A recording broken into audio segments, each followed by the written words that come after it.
దేవునికి మహిమ కలుగునుగాక. ప్రియమైన దేవుని పిల్లలారా, మరొక శ్రేష్టమైన సమయంలోనికి దేవాది దేవుడు మనల్ని తీసుకొని వచ్చారు. హోషేయ గ్రంథములో రాయబడినటువంటి మాట 6వ అధ్యాయము 3వ వచనంలో యెహోవాను గూర్చిన జ్ఞానము సంపాదించుకుందాము రండి అని ఆ గ్రంథకర్త తెలియజేస్తాడు. ఈ లోకములో ఎంతోమంది జ్ఞానవంతులు ఉన్నారు, మేధావులు ఉన్నారు.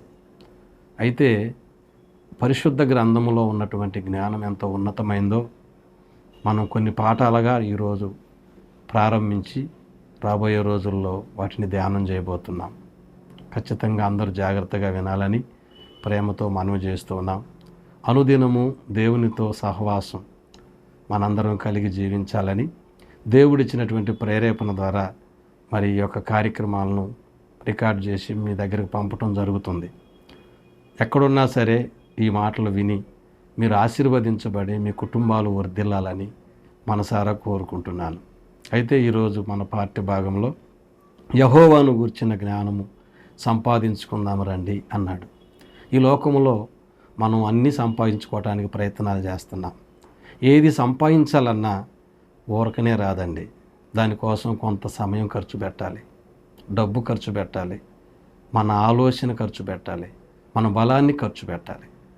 అప్పుడు ఈ లోకములో మనం సంపాదించుకున్న దాన్ని కొంతవరకు మనం రీచ్ అవ్వచ్చు. అయితే ఈ లోకములో నువ్వు ఎంత ప్రయాసపడి ఈ లోకములో అన్నీ సంపాదించుకోవడానికి నీ టయాన్ని ఖర్చు పెట్టి ఈ లోకాన్ని మనం వదిలిపెట్టి వెళ్ళిపోయేటప్పుడు మనం సంపాదించుకున్న వాటిలో ఏవి కూడా తీసుకొని పోలేము. అందుకని సంపాదించుకోద్దామంటే ఖచ్చితంగా సంపాదించుకోవాలి. ఎందుకంటే ఈ భూమి మీద ఉన్నాం, మనకంటూ అనేకమైనటువంటి అవసరాలు ఉంటాయి, కుటుంబం ఉంటుంది. కాబట్టి దేవుడు కష్టపడమన్నాడు, సంపాదించుకోమన్నాడు. ఈ సంపాదనలో పడిపోయి దేవుని గూర్చిన జ్ఞానం సంపాదించుకోకుండా ఎంతోమంది వారి జీవితాలు శూన్యంగా మార్చుకుంటున్నారు. ఈ లోకంలో అన్నీ సంపాదించుకుంటున్నారు కానీ మరి దేవుణ్ణి తెలుసుకోకుండా, దేవుని జ్ఞానం పొందుకోకుండా వారు ఈ లోకయాత్ర ముగించి ఆరని అగ్నిగుండానికి వెళ్ళిపోతున్నారు. అందుకనే ఈ పాఠాల ద్వారా అనేకులను వెలిగించాలని పరిశుద్ధాత్మ దేవుడు మరి ఈ విధంగా ఈ పని మా ద్వారా జరిగిస్తూ ఉన్నాడు.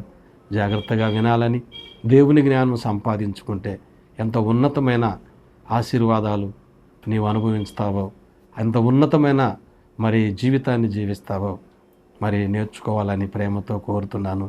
దేవునికి మహిమ కలుగునుగాక.